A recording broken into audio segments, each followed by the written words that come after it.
Olá, eu sou Jo Ribes, jornalista, e hoje eu estou aqui no estande do Grupo Elo Editorial, na Bienal do Livro do Rio de Janeiro, ao lado de duas pessoas incríveis, né? A Daniela Pinotti e o Marcelo Maluf. Obrigada aí por terem Que aceitado o nosso agradeço. convite. Eles são duas pessoas extremamente curiosas, não só pela qualidade das obras que eles escrevem, que eles produzem, mas também pela história deles. Então, hoje, nós vamos conhecer um pouquinho, claro, dos seus lançamentos, mas um pouco desses bastidores que transformaram aí os dois nesse grande sucesso que eles são hoje.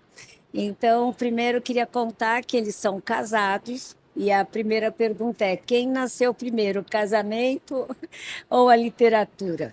O casamento nasceu primeiro. A gente está junto há 27 anos e então é uma longa jornada de casamento e de casamentos, né? Eu sempre falo que a gente casa muitas vezes porque a gente vai virando outra pessoa e a relação muda. E aí eu tenho o prazer de casar muitas vezes com o Marcelo. Que delícia!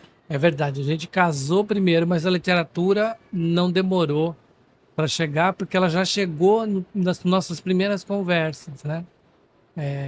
Tudo do universo dos livros, da arte, sempre teve muito junto daquilo que afinou e que afina a nossa relação, né? Então, A isso gente teve tinha um sempre, hábito, né? sim, Quando a gente se conheceu, logo depois que a gente se conheceu, a gente tinha um hábito, sei lá, quando tava os dois sentados ali no sofá, relaxando, a gente começava a inventar história um para o outro. Então, tem algumas histórias que nasceram deste momento primeiro, quase, da relação nossa. que não foram Nem publicadas, a nem gente nem escreveu, na publicadas, verdade. nem escreveu, Mas mas começou assim. uma brincadeira, né? Que depois, é claro, no decorrer dos anos se transformou nessa parceria, né? Que a gente tem hoje. Uhum. Muito bom. A Daniela é psicóloga, Sim. você músico. Sim, princípio músico, depois eu estudei arte e educação, artes plásticas, e me tornei professor de artes. E aí, mas a literatura sempre falou alto, mesmo quando tinha música, eu escrevia as letras, compunha músicas e tal. Sou baterista, né? Estudei muito tempo bateria. Tem uma banda, não? Tinha uma banda de rock na década de 90, ou seja, eu era bem novinho. E depois essa banda durou um tempo, gravamos CDs e tal, mas aí depois acabou. E a literatura sempre junto, sempre lendo muito, querendo escrever, escrevendo, né? E, e paralelo a isso também estudando arte de modo geral. Sempre foi algo que me fascinou, né? O universo da arte, seja as artes plásticas, mas o teatro, o cinema, a literatura, não tem muita fronteira, assim, né? Apesar de hoje o meu ofício como profissional é a literatura, foi aonde eu parei, né? Mas ainda bebo dessas outras fontes. Muito bom. E você, Dani, como é que você concilia a profissão atual, que você ainda, né, tem consultório? Sim. Conta um pouquinho para gente. A arte sempre fez parte da minha vida também, sempre foi um desejo muito grande. Mas quando eu encontrei a psicologia, foi um arrebatamento, assim, né? Eu fiquei muito apaixonada pela psicologia, e ainda sou. E só que as duas coisas nunca me pareceram incompatíveis, pelo contrário, né? Eu acho que o trabalho clínico não deixa de ser um trabalho criativo, né? Você não sabe o que o outro vai te trazer e a partir dali vocês vão, né? A gente vai construindo uma relação junto, né? O terapeuta e o paciente. E eu sempre me interessei por arte. Meu TCC da faculdade é sobre cinema, eu fiz mestrado em artes plásticas, né? E a parceria com o Marcelo também permitiu que a arte estivesse mais perto da minha vida. Isso também foi sempre muito bom. Quando o Marcelo tocava, teve uma época que eu fui backing vocal de banda. Ah, que legal. Então a gente sempre cria juntos, então isso sempre teve junto. E agora, a questão do consultório, junto com a literatura, eu acho que é muito importante ter o espaço do devaneio, né? E eu acho que a escrita me dá esse lugar. Então, é uma responsabilidade também diferente, né? Não menor nem maior, mas de outra qualidade quando eu escrevo. E hoje a literatura tem tomado um pouco mais desse terreno e eu tenho diminuído um pouco dos atendimentos no consultório, porque daí não cabe. Ah, Muito legal. Como é que uma coisa influencia a outra. Como é que a psicologia influencia na qualidade da tua produção literária e como é que a tua formação inicial de músico influencia hoje na literatura também? Eu acho que a música influencia muito porque eu sempre sou muito ligado. Estava até falando do Rato Rei há pouco tempo, a gente vai falar dele, mas eu sou muito ligado na musicalidade das palavras, né? Gosto de ler em voz alta, desde de adolescente que eu pegava os livros e lia em voz alta. Meu pai fazia isso, e eu acabei que imitei um pouco esse jeito. Ele gostava de falar, ele tinha um vozeirão, assim, ele podia ser do teatro, sabe? E era um sujeito muito bem-humorado. E aí eu trouxe toda essa bagagem que eu acho que vem das artes, da música, né, para a literatura. Porque quando você escreve, você também constrói imagens com as palavras e constrói música com as palavras, né? As imagens em cenas, na atmosfera que você quer criar e no jogo de palavras, no trânsito das ideias, né? A linha, o modo como se constrói uma frase, falar essa palavra está repetida, eu não quero que o leitor tropece aqui, eu não quero que ele pare e perceba, eu quero que seja um texto mais fluido, e a música me dá esse lugar também, né? Então a gente, tanto eu quanto o Daniel, a gente ouve muita música, gosta muito de música, apesar de hoje eu não produzir mais nada musical, mas isso também influencia o nosso processo. A música está dentro de cada livro, a gente escreve às vezes ouvindo música. Então, E o consultório, a psicologia, para mim é uma questão. Eu sempre falo que vira carne, que aquilo. Quando eu comecei a estudar psicologia, a gente começa muito jovem, né? A gente escolhe uma profissão muito cedo, então eu entrei na faculdade com 17 anos. Aquilo foi um universo que de fato se abriu para mim. E pensar sobre o ser humano sempre estava lá. É engraçado como eu faço isso desde muito pequena. Tenho recordações minhas de 10, 11 anos de idade, me perguntando sobre as grandes questões da humanidade. E eu acho que eu descobri dois modos de me aproximar dessas grandes questões. Um pela psicologia, né? Um estudo mais técnico nesse sentido, né? E outro pelas artes, porque o artista é aquele que dá voz, né, para esses grandes sentimentos humanos. Ele muitas vezes é aquele que permite que eu entre em contato com sensações, com sentimentos, antes ou durante ou depois daquilo que eu já vivi, mas que me ajuda a dar sentido e significado. Então, a questão das artes estavam presentes, inclusive na minha formação na psicologia. Eu fiz vários trabalhos, eu me lembro, né, trabalhos em grupo, etc., que eu pegava quadros e relacionava com transtornos psiquiátricos, que eu analisava um trecho do livro da Clarice Lispector para falar como é o ser e o estar no mundo, que sentimentos que isso evoca. Então, sempre foi uma afinação, isso sempre trabalhou junto comigo. Então, quando eu comecei a produzir, que era algo que eu não imaginava que eu fosse fazer na vida, isso sim foi uma surpresa. Quando eu comecei a produzir, eu falei assim, eu posso fazer isso também. E isso foi uma grande alegria, mas a relação sempre existiu. Eu tenho percebido em vocês, né, nesse tempo que eu conheço, que vocês combinam muito leveza,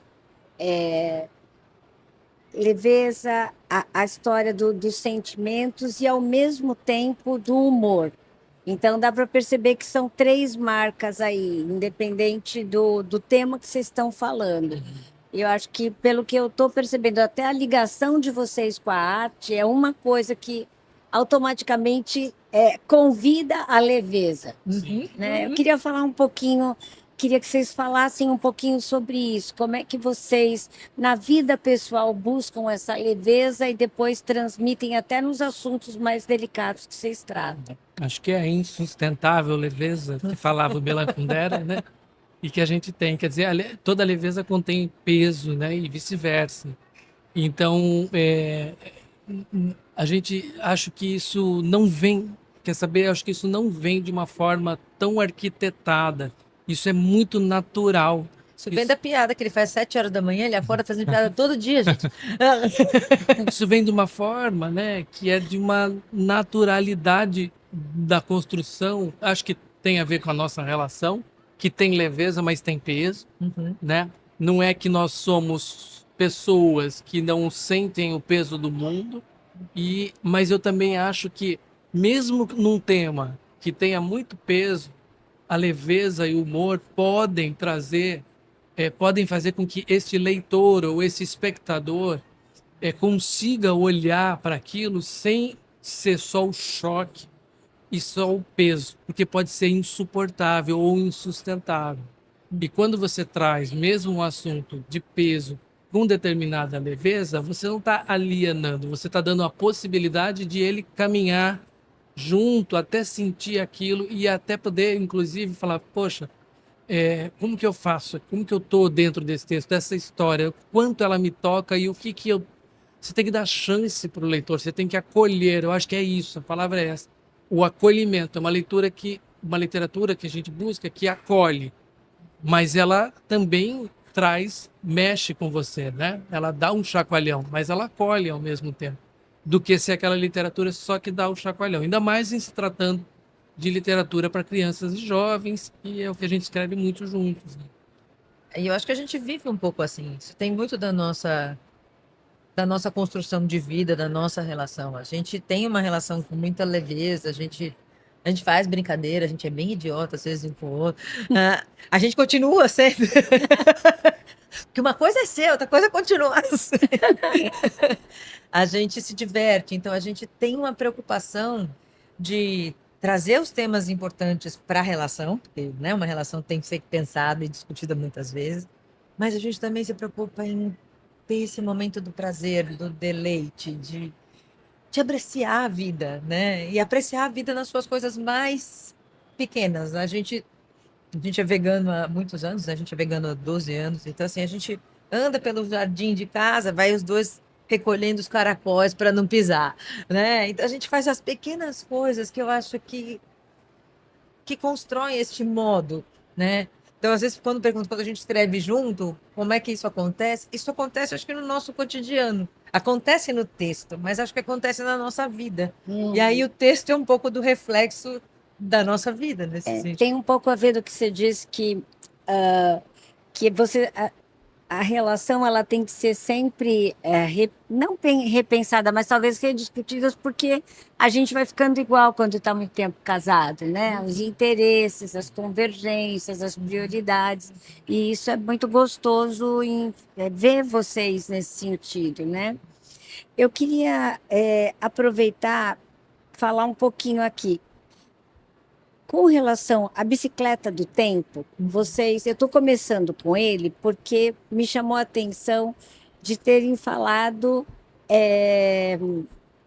de uma história de Alzheimer, mas ao mesmo tempo de uma maneira tão gostosa de repensar. Eu queria que vocês contassem um pouquinho como é que foi a iniciativa aqui para essa obra e para tratar de um tema que as famílias estão lidando muito, porque o Brasil Vai envelhecer. envelheceu, né? Uhum. E as pessoas estão começando a aprender a lidar com esse tipo de problema e cada vez com mais frequência, né? Acho que eu comentei para vocês que a minha cunhada falou uma coisa assim: olha, começa o envelhecimento dos nossos pais e dos avós e tal, e a minha cunhada falou: nossa, a gente agora tem que aprender a cuidar de velhinhos, nós nunca tivemos velhinhos na família, né? Uhum. E aí, como é que foi que nasceu a bicicleta do tempo e como é que a família está no dia a dia da literatura de vocês? Até porque eu vi que você é filho de sírios e libaneses, né?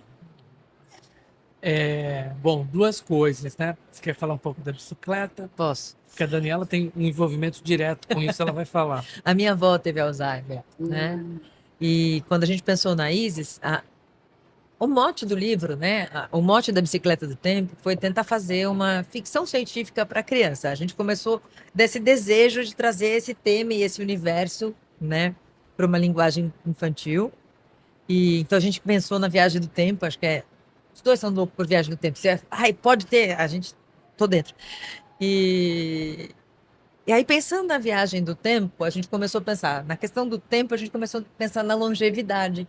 E aí a gente chegou na questão do envelhecimento. Quando apareceu o vô Nico, né, que é o vô da Isis, do livro, a gente só ia colocá-lo numa cidade do interior. Ele tem uma série de referências familiares neste livro. O quintal era muito o quintal da minha avó paterna, e a minha avó materna é que teve Alzheimer. Meus avós, os homens, né? Eles faleceram antes. E é isso, quando se falece antes, né? Quando você morre jovem, você não tem que se deparar com as doenças da senilidade, né? É verdade. E a gente, quando vai pensando num país mais velho, a gente vai tendo que entender, tá bom, agora com o envelhecer vão vir outros tipos de problemática que antes você não tinha.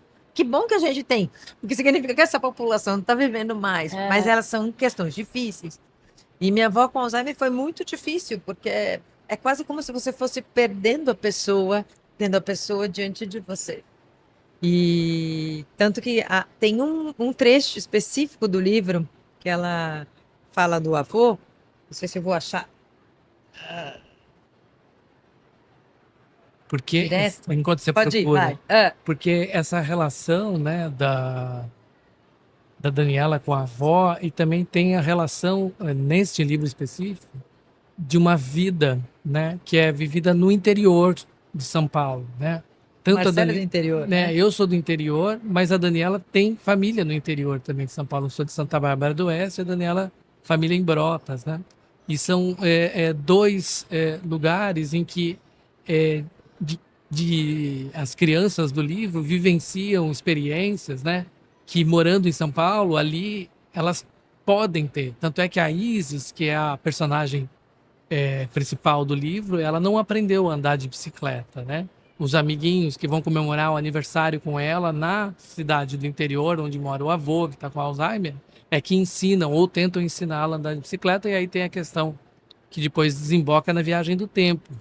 Mas por que tudo isso acontece, né? Quer dizer, essa relação entre viagem no tempo, ou seja, ir para um passado, e esse passado que se vivia uma vida completamente diferente. Os nossos avós viveram infâncias diferentes das nossas infâncias e diferentes, inclusive, das infâncias dos nossos filhos, né? Nós não temos filhos, mas dos filhos que teríamos ou não. Então, quer dizer, essas gerações vivem histórias de brincadeiras e de experiências diferentes. Portanto, também aquele avô teve uma infância ainda no interior, vivendo de uma maneira muito mais conectada, inclusive, à liberdade de brincar, à liberdade com a natureza, etc. E a Isis tem um pouquinho disso. E esse avô que ela ama de paixão é que está com Alzheimer, né? Você achou ou Não, não? não achei o trecho do livro, mas ela compara o Alzheimer a um rato, engraçado, né? A um rato guloso que vai comendo pedaços desse cérebro. Ela tenta encontrar uma imagem que ela, como criança, consiga entender aquilo que está acontecendo com o avô.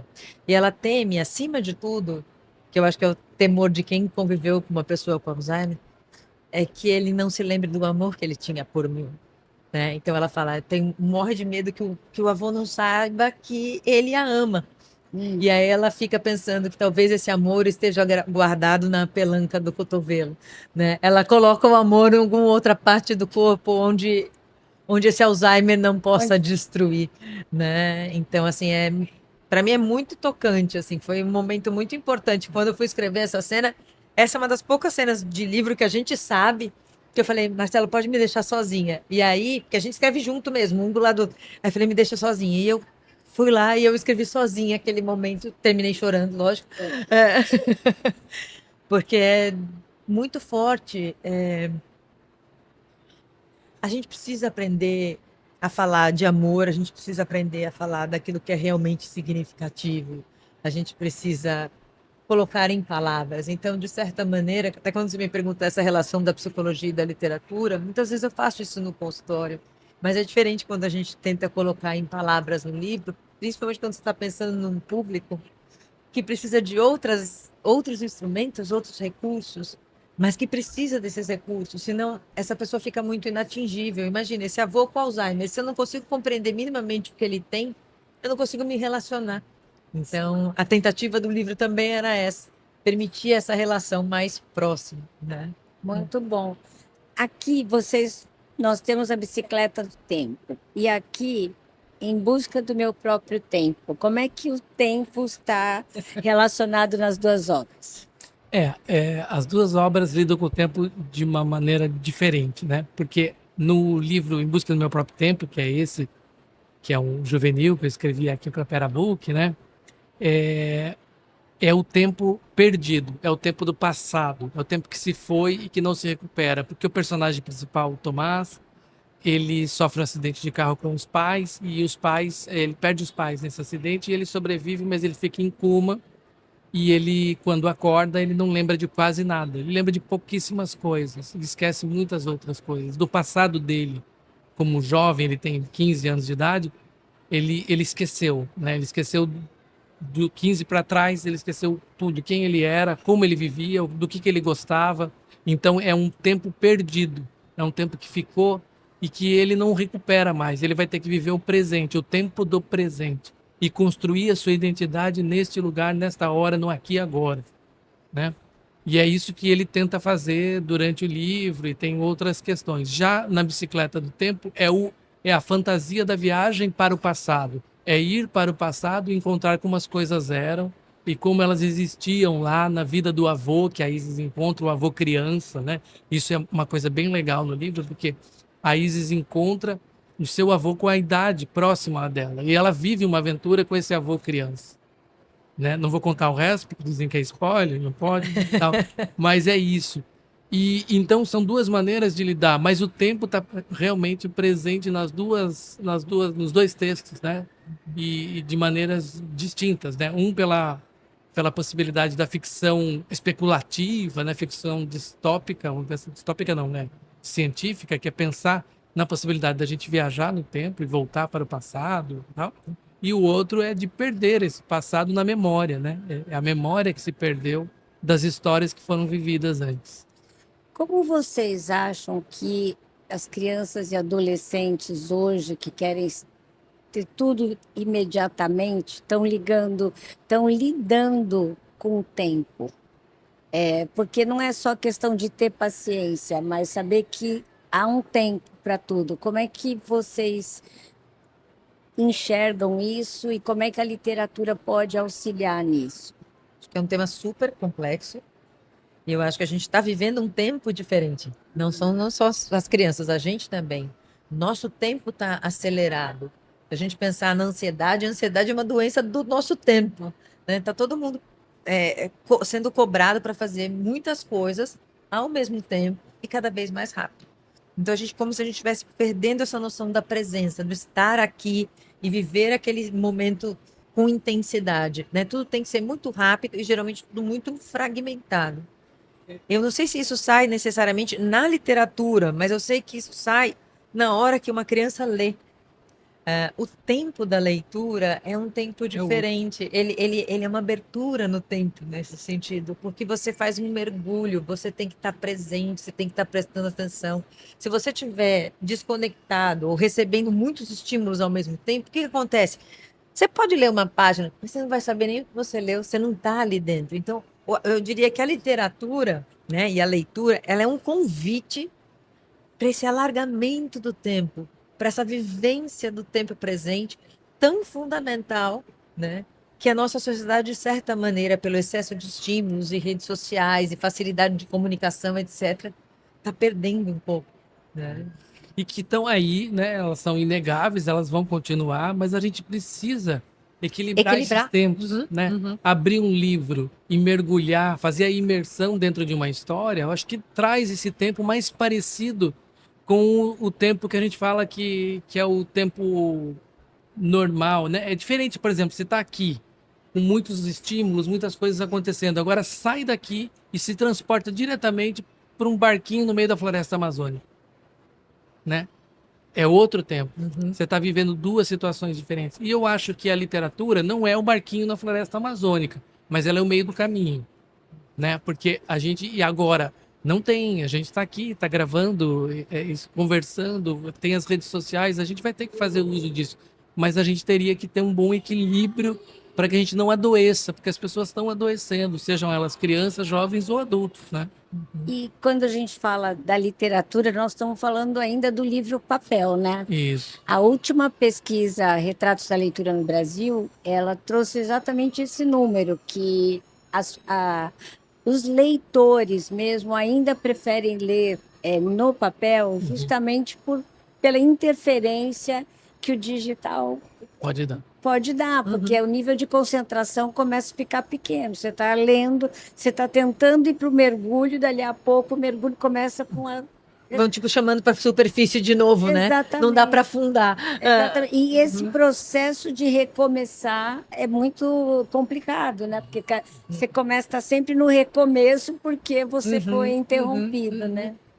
E a sensação é outra, né? Quando você começa a ler e para, não sei se, eu pelo menos tenho muito essa experiência. Se eu tô pegando um livro que eu já comecei e parei várias vezes, tem que parar e começar tudo de novo, né? Sim. Porque senão você não cria os laços que você vai criando e também não cria as conexões internas. Porque ler, você nunca está lendo uma história só de fora, você está lendo também uma história de dentro. Aquilo vai se comunicando com aquilo que a gente sente, com aquilo que a gente vive. E aí a gente vai costurando essas duas realidades, né? A realidade do livro com a minha realidade. Se não fizer essa ponte, não funciona, sabe assim? Acho que fica pobre, fica. Não sei, para mim falta sentido. A experiência, né, desse mergulho na história, né? Eu acho que é isso. Porque a gente sempre brinca, fala que abre o universo tal, e abre portas, e o que a literatura pode, o que a ficção pode, ela abre janelas. Né? Tá, são imagens muito clichês que a gente usa, mas que elas têm fundamento, que realmente você tem uma abertura ali, né? Quando você mergulha numa história e você experimenta uma segunda vida, como diria o escritor turco Pamuk, ele fala que a literatura, ou o romance, ou uma história, é uma espécie de uma segunda vida, né? Quando você escreve ou quando você lê. Você vê uma outra vida, mas você está muito mais próximo. E você está diferente, por exemplo, não falando mal da mídia na televisão, mas diferente da televisão ou de um filme que você recebe, é outro tipo de experiência, né? Você recebe isso muito já pronto, com os personagens com sua cor, com seu vestido, com seus óculos, com os seus trejeitos. No livro você tem o personagem, por mais que ele seja descrito, tem É você que hiatos, imagina, né? hiatos que você completa, né? Isso inclusive é uma parte interessante de pensar no livro, né? Quando a gente escreve, a gente não escreve com a ilustração, né?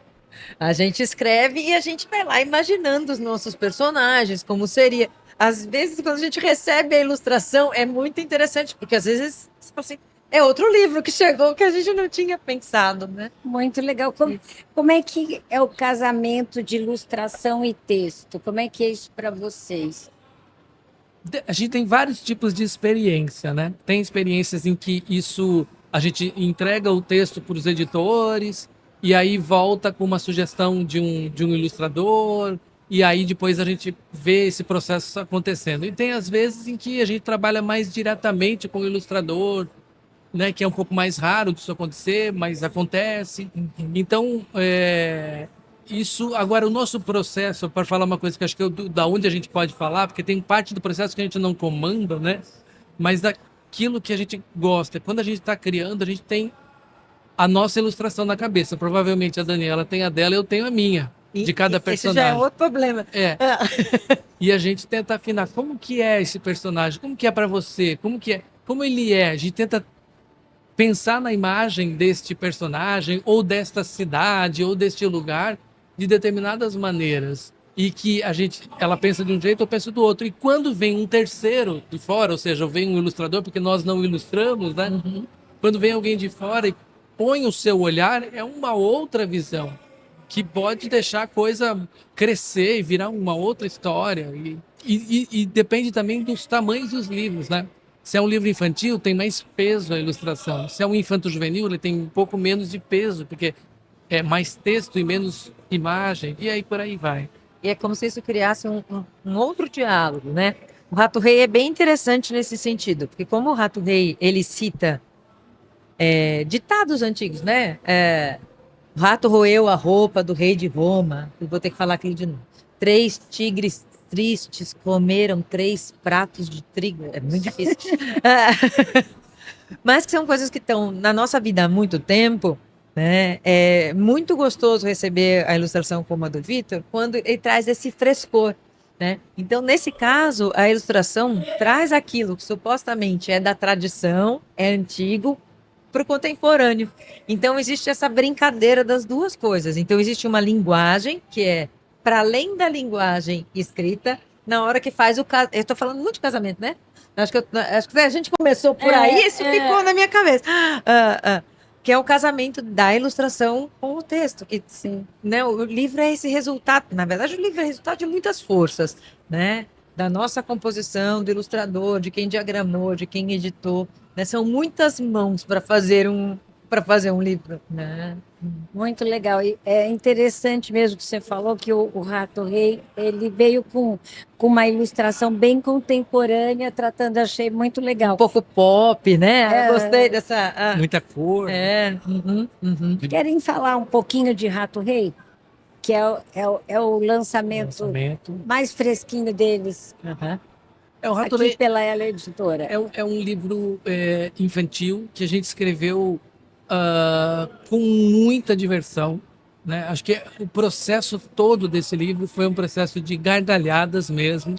Espero que os leitores também riam, mas ele não é só gargalhada, ele traz o riso para fazer a gente pensar, para fazer a gente imaginar novas possibilidades, que é esse rato que chega num reino onde tudo é chato, onde ninguém ri, onde ninguém faz brincadeiras, e ele dá um olé ali e ele traz essa transgressão para esse reino com brincadeiras, né? E ele mexe nesse reino, ele desestrutura as coisas do castelo, do rei, da rainha e todos os súditos que estão ali e tal. E ele traz um novo olhar para aquele mundo que antes era mais cinza e ele vai ficando mais colorido, né? Falando de uma maneira mais geral, o livro é isso. Eu sinto que o Rato Rei, ele veio primeiro dessa questão da linguagem, mas a gente não consegue trabalhar com a linguagem sozinho, não é do nosso feitio ficar preso nessa questão da linguagem. Então a gente queria uma história. E aí quando a gente pensou na história, o riso é algo muito importante, né? Na nossa relação, na nossa casa, na nossa vida. E a gente queria esse riso como esse elemento que traz a quebra, né? O elemento que traz o novo. Então, o riso é aquilo que permite que eu possa rir daquilo que está muito ruim, das minhas desgraças, das minhas dificuldades, mas no sentido não de tirar sarro, né? Não no sentido de desqualificar a minha experiência, mas de abrir a minha experiência para um novo lugar, né? E aí eu acho que o rato faz exatamente isso. Ele vai brincando e com a brincadeira ele vai revelando que aquele reino estava adoecido, né? Esse reino que está rígido, sisudo, sério, né? Sem liberdade, é o rato que vai trazendo a liberdade. Então esse rato ele corrói o reino, né? E ele vira um rato real depois disso. E é interessante pensar que ele é um ratinho, ele não é um leão, né? Ele é um ser minúsculo, muitas vezes desprezado e que faz uma revolução nesse reino, né? De trazer alegria para esse reino. Né? Então ele tem essa intenção muito, muito clara de mostrar que esse elemento, por menor que seja, por supostamente mais insignificante que seja, tem um potencial de mudança, de transformação e que de fato pode mudar o sentido da vida, né? E o que ele faz, né? Dando um spoiler do livro, ele faz isso com o reino onde ele chega. Mas hoje eu aprendi com a Daniela que não existe spoiler. Repete aí. Se o spoiler estragar o livro não é bom. Mas o livro não é bom, porque se é uma informação que é importante, o importante é estar lá dentro do livro, construir a história junto, se envolver com personagens, se envolver, né, no enredo, na trama, né? Eu acho assim, personagem morreu no final. Era só isso que você queria saber? Vou te contar um outro spoiler. Todo mundo vai morrer no final. Não existe alternativa para isso. Muito bom. E eu queria que vocês falassem um pouquinho do... esse é do Marcelo, né? Você já olhou para o céu. Eu gosto demais do tema desse livro e adoro as ilustrações da Nath também. A Nath mandou muito bem. Eu queria que você contasse um pouquinho dele. Esse livro é o meu primeiro livro pelo grupo Elo, né? Foi a minha porta de entrada aqui. e é um texto que eu tinha já há muito tempo. Ele foi finalista do Prêmio Barco a Vapor, daí eu mandei para Elo, e aí ele foi publicado, e aí, enfim, conheci a Nath e tal. Essa é a parte que eu gosto de falar que me deu muita alegria, né? Primeiro, de estar na editora, de poder publicar esse texto, que era um texto que eu já tinha, que eu retrabalhei durante anos esse texto, e também de ter conhecido a Nath Grego, que é hoje uma parceirona nossa. A gente tem produzido outras coisas com ela e tem sido incrível. E esse livro também trouxe a alegria de ser altamente recomendável pela FNLIGE, né, tal.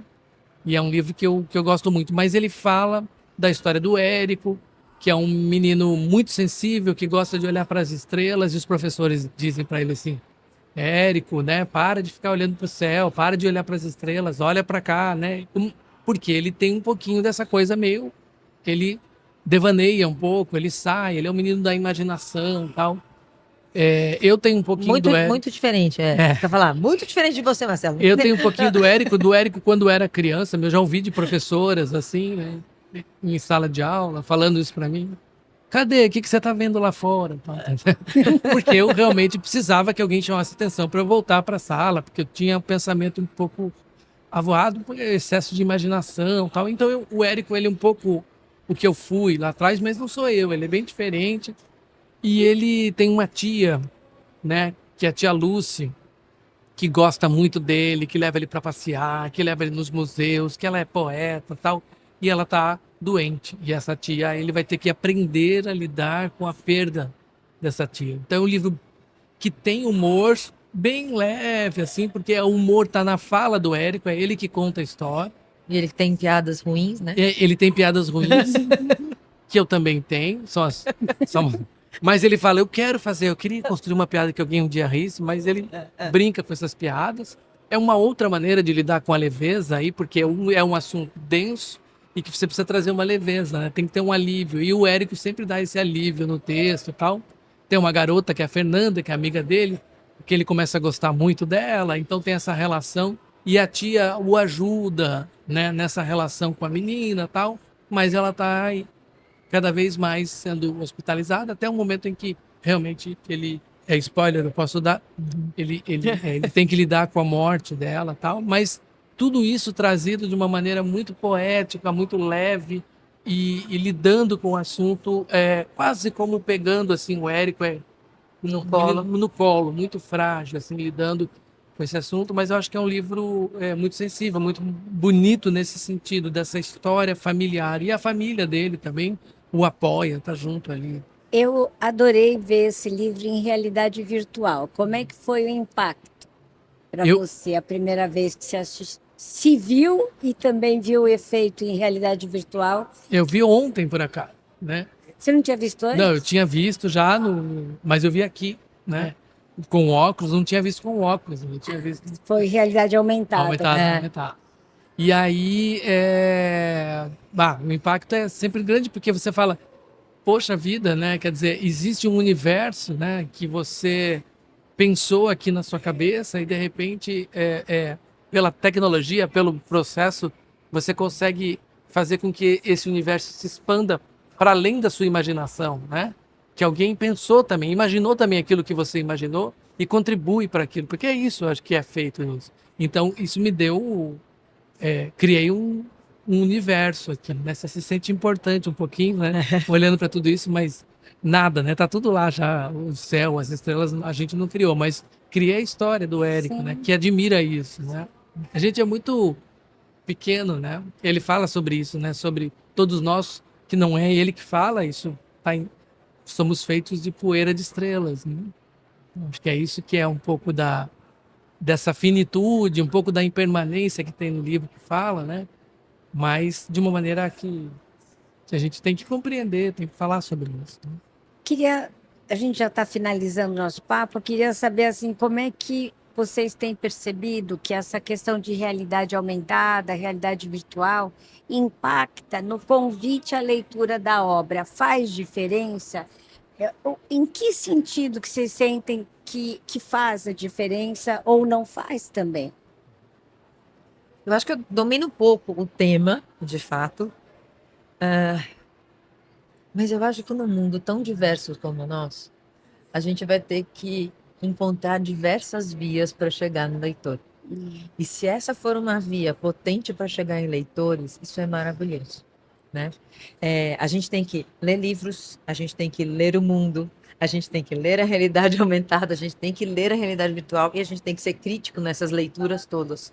Então, eu entendo como diversas vias de encontrar as pessoas. É que nem quando me perguntam, às vezes, de abordagem de psicologia. Ah, Daniela, qual é uma abordagem? Qual você é? Ou qual é a melhor? Eu falei assim, não tem uma melhor. Tem a delícia de ter a diversidade. Porque somos diversos. O ser humano é extremamente diverso. Então, a gente precisa de uma diversidade para tentar dar conta da diversidade que o humano é. Então, a gente precisa de muitas vias. Então, eu fico feliz que existam essas novas vias, a realidade aumentada, a realidade virtual, que possa fazer o convite. Mesmo que seja para esse meio tão antigo, que é o livro, mas que nunca envelhece, né? Esse é o melhor tipo de envelhecimento que tem. É verdade. Eu concordo, eu acho que uma coisa não tem. Contribui para a outra, né? É um combo de, de, de, de estímulos, né? Sejam eles visuais ou não, mas que pode contribuir para você se aproximar. Quando surgiu a televisão, acharam que as coisas, que tudo ia acabar, que é, vai se transformando, né, as coisas. E não acho que no caso da realidade virtual, realidade aumentada, ela não tem nada a ver, ele não vai acabar com o livro, não tem nada a ver. Ele é uma espécie de apoio para esse livro, de convite de desejo de entender que o livro pode ser, assim como a realidade aumentada ou virtual, uma imersão. Aqui tem uma realidade aumentada e uma virtual nesse processo aqui, que é uma mídia antiga. E lá também tem. Então, você pode fazer a ponte. É uma ponte. Eu acho que é isso, uma ponte entre uma coisa e outra. Tá bom. Vocês querem passar algum recadinho agora? Querem falar alguma coisa a mais que acham que seria relevante para a gente fechar? Eu acho que quero agradecer, né, tudo isso, mas dizer que a literatura ela é diversa, existem muitos autores e muitas autoras produzindo bons livros no mundo e no Brasil para crianças, jovens e adultos, e que não sei para quem que a gente está falando, mas independente disso, se você é leitor, não é leitor, ou quer conquistar novos leitores, se você é professor, professora, se você é alguém que ainda não encontrou o seu autor ou autora favoritos, dá a chance, pega um livro, dá a chance, senta. E tenho certeza que eu sou leitor hoje porque eu tive a possibilidade de entrar numa biblioteca, biblioteca pública, que eu emprestava livros e esses livros eram diversos. Eu não tinha uma orientação. Eu sempre digo, graças a Deus que eu não tive uma orientação de leitura, porque eu pegava um livro do Drummond e pegava um livro do Stephen King e pegava um livro do Sidney Sheldon e pegava o livro do Ziraldo e pegava sem fronteira. E isso me fez um leitor hoje sem fronteiras, sem barreiras. Então eu não tenho essa coisa, a melhor literatura, a alta literatura, a literatura de entretenimento, a boa literatura em tudo. Então eu digo sempre, se você quer ser leitor, abra espaço para isso, leia o que você quiser, se apaixone pelo autor ou pela autora que você quiser e saiba que ler é prazer, né? Nunca é algo imperativo, né? Não pode dizer tem que ler. Não, leia por prazer. Pegue um livro que faça você ficar com vontade de ler o próximo daquele autor ou da autora ou livros parecidos com aquilo e siga, só siga e continue lendo. Acho que eu falei demais. Muito bom. Daniela, Muito vai bom, falar que eu excelente. falei demais. Vou pegar carona no que você disse, então. Eu acho que a gente precisa aprender essa mesma diversidade. Então, assim, se você pegou um livro e gostou, ótimo. Se você pegou um livro e não gostou, não quer dizer que você não gosta de ler. Quer dizer que você ainda não encontrou o livro para você. Eu demorei muito para começar a gostar de ler, né? Todo mundo acredita que a gente, porque eu sou escritora hoje, então você gosta de ler desde sempre. Não é verdade. Eu comecei a gostar de ler, eu tinha 16 anos de idade. E eu sei como. No Livros para o Vestibular, eu tive que ler A Hora da Estrela, da Clarice Lispector. Eu escolhi achando que ela ia falar estrela. Tipo, ai, gente, estar uma pessoa. Caí do cavalo. Só que aquilo cutucou a minha alma. Então aquilo foi tão potente que eu não li os outros livros do vestibular. Eu comecei a ler a obra inteira da Clarice Lispector. Então foi pela Clarice Lispector que eu aprendi a gostar de ler mais tardiamente na minha vida. Só que eu fiz um processo muito estranho, porque depois que eu li, eu comecei a ler os livros infantis que eu nunca tinha lido. Eu fui ler o Peter Pan aos 20 e poucos anos. Eu fui ler depois, né? Esses livros. E eu fui ficando cada vez mais encantada. Então, hoje eu faço literatura infanto-juvenil, infantil e jovem, porque eu gosto de ler. Isso me encanta. Não é um livro que eu faço, não, é um livro que eu leio também, né? Não só, mas também.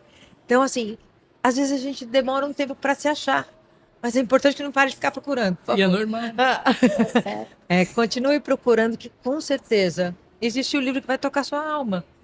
Muito Sim. bom, gente. Obrigada pelo papo, obrigada pelo agradeço. tempo. É. Gente, eu tenho certeza que vocês vão encontrar o que vocês vão gostar e se achar no mundo da leitura, ou também para estimular os alunos e como fazer com que eles mesmos se encontrem, tá bom? Vamos deixando o nosso bate-papo por aqui. Até mais. Obrigada. Obrigada.